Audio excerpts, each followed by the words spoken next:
good deal more. She saw the face of the boy wielding the weapon, a wide-eyed, gleeful face, a face with madness in it. Romana was afraid. While Tylos held Romana steady, Vash and Kira, knives drawn, moved round in front of her. Their faces were stern. Vash came in close to her. When he spoke, she could smell the foul stench of untended teeth. "We're taking over your ship," he announced. Romana cast her eyes past him, towards the doors, and saw Adric standing there. With a shameful expression, he deactivated the homing orb.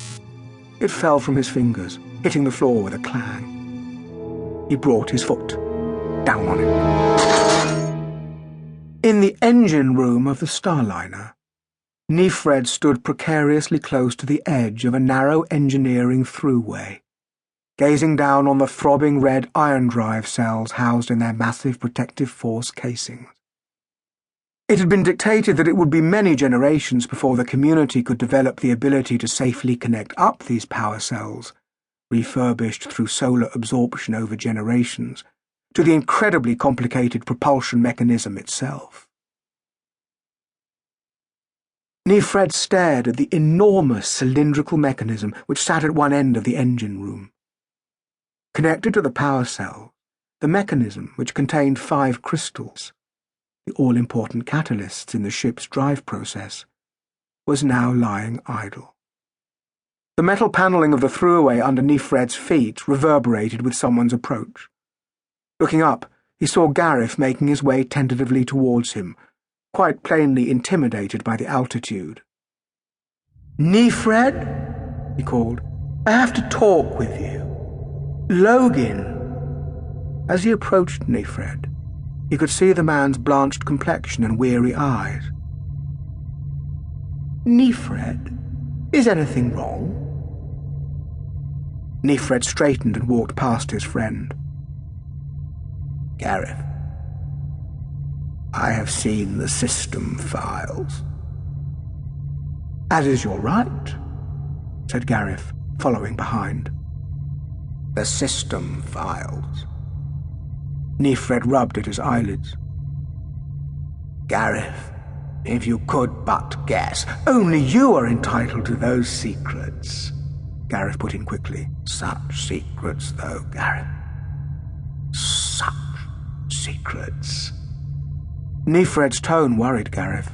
It spoke of despair. So unlike Nefred.